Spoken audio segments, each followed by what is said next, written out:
Question 2 of exercise 3.5 for which values of A and B does the following pair of linear equations have an infinite number of solutions? यहां पर ये तीन समीकरण दिए गए हैं, एक ये है, दूसरा ये है और तीसरा ये है।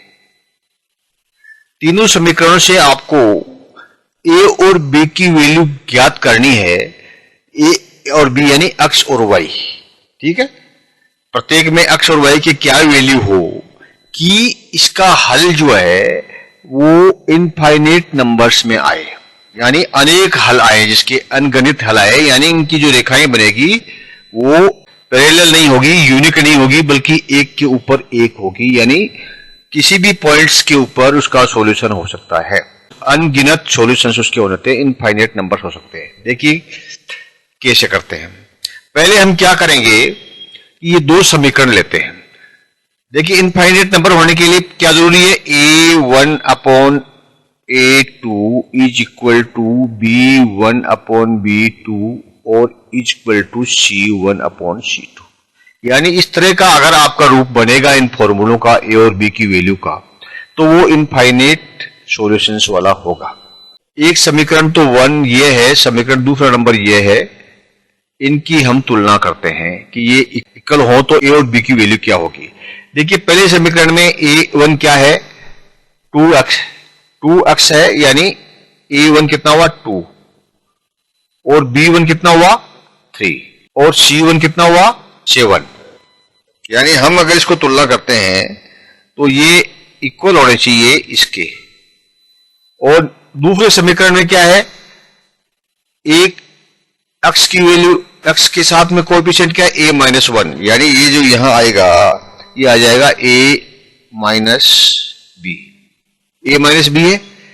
दूसरे समीकरण का b क्या है, a प्लस बी, और इसका c क्या है, इसका c है, इसके बराबर क्या है 3a प्लस b माइनस 2, ये इसका c है। A1 B1 C1 A2 B2 C2, ये हमारा समीकरण बना। प्रथम दो समीकरण जो है, एक ये और ये दो है, इससे हमें जो प्राप्त होगा वो क्या होगा, इसको हम वज्र गुणन से करेंगे हल। तो दो को A प्लस B से गुणा किया तो 2 गुणा A plus B equal to ये 3 गुणा A माइनस बी। इन दो को लेते हैं पहले हम, ठीक है, यानी इसके बराबर ये होगा। या हम कह सकते हैं कि 2 को A से गुणा करेंगे 2A हो जाएगा, ये प्लस 2B हो जाएगा equal to 3A minus 3B।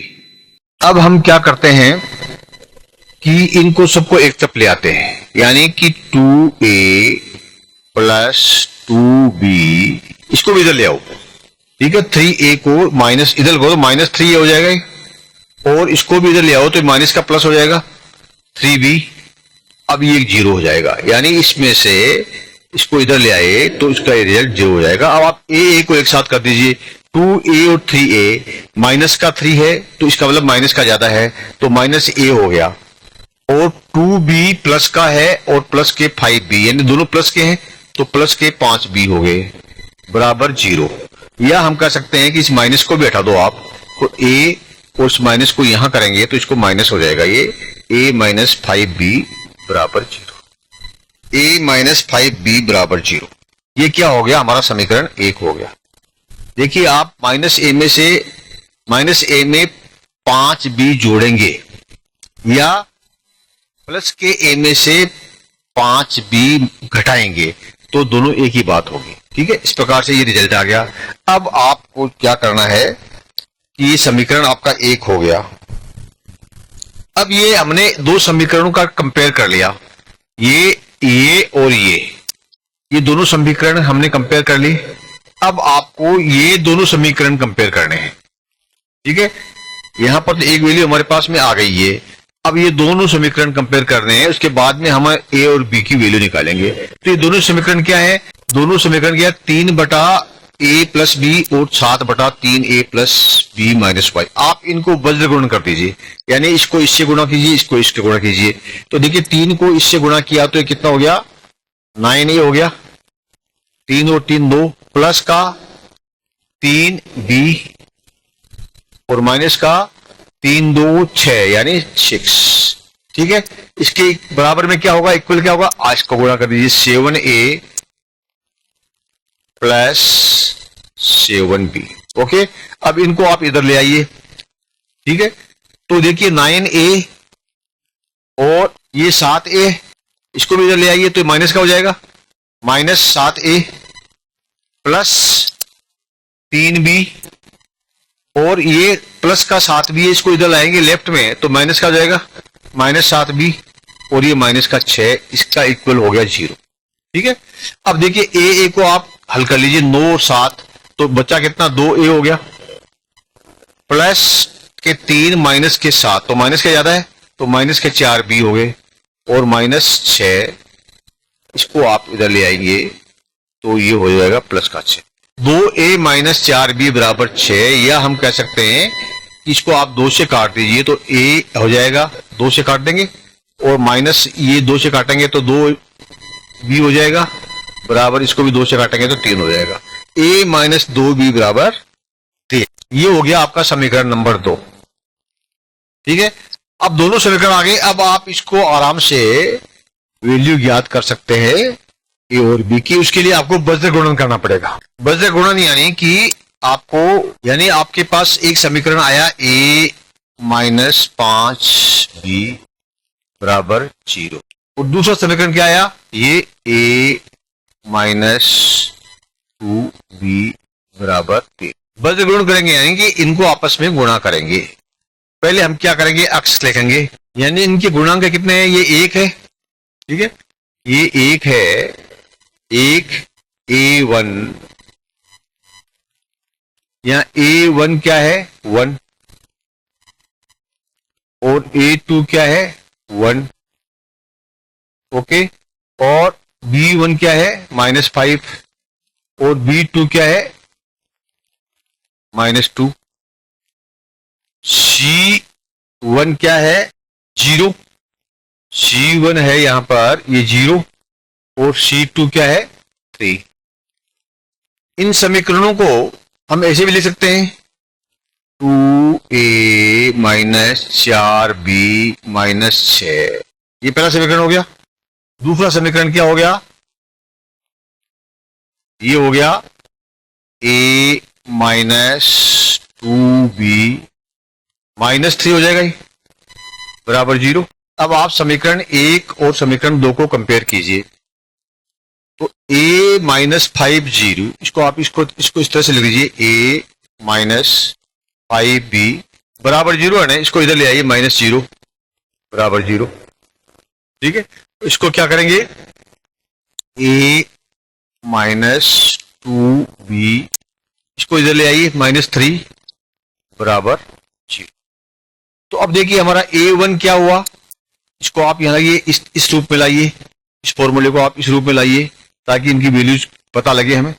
a1 upon a2 क्या हुआ, तो a1 का गुणांक क्या है 1 है, 1 है 1 और b1 a2 क्या है 1 है, 1/1 हो गया। b1 कितना है -5 और b2 कितना है -2 और c1 कितना है 0 और c2 कितना है -3। इस तरह से इसकी वैल्यूज आ गई अपने पास में। अब आप इसको क्रॉस मल्टीप्लिकेशन कीजिए, यानी कि अब इसको आप हल कीजिए, इसका वज्र गुणन करके हल कीजिए। वज्र गुणन का फॉर्मूला क्या था, पहले आपको इस दोनों को हल गुणा कीजिए फिर इसको कीजिए, 3 स्टेज आएगी इसमें। पहले -5 को और -3 को गुणा कीजिए और वो किसके नीचे आ जाएगी, आप रखिए a अपॉन, ठीक है, इनको गुणा कीजिए -5 और -3 को, -5 गुणा -3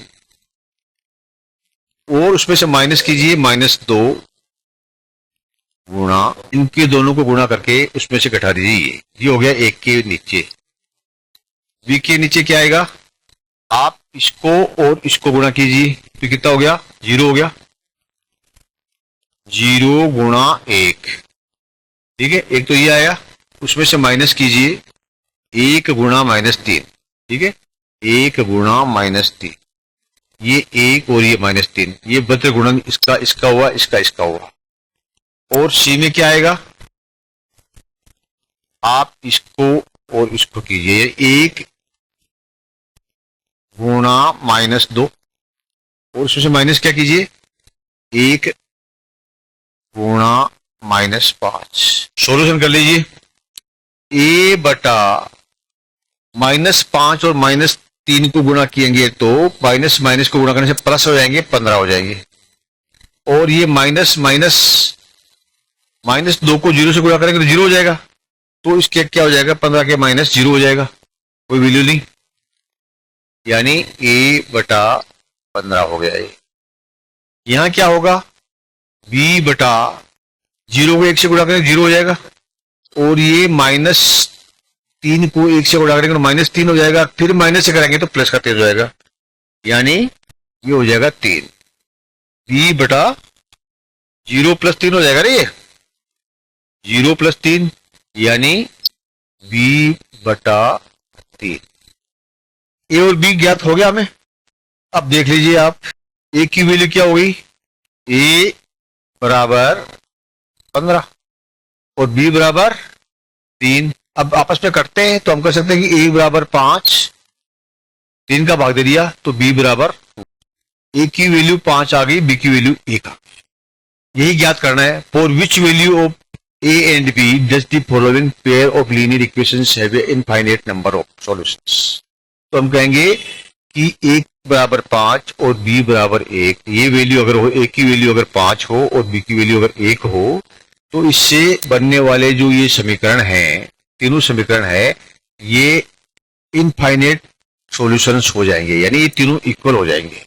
हमने इक्वल करके देख लिया ना इन तीनों को, इनको तीनों को इक्वल करके हम देख लिया। जिनके इक्वल हो जाते हैं, तीनों समीकरण अगर इक्वल हो जाते हैं तो उसके इनफाइनाइट वैल्यूज होते हैं, बहुत से सॉल्यूशंस होते हैं, असंख्य सॉल्यूशंस होते हैं। और वो तब होंगे जब a की वैल्यू 5 होगी और b की वैल्यू 1 होगी। यहाँ पर जितने भी है, यहाँ पर 5 रखेंगे, यहाँ पर 1 रखेंगे, यहाँ पर 5 रखेंगे, यहाँ पर 1 रखेंगे, इस तरह से, ठीक है, clear. Thank you, my dear student. Please like and subscribe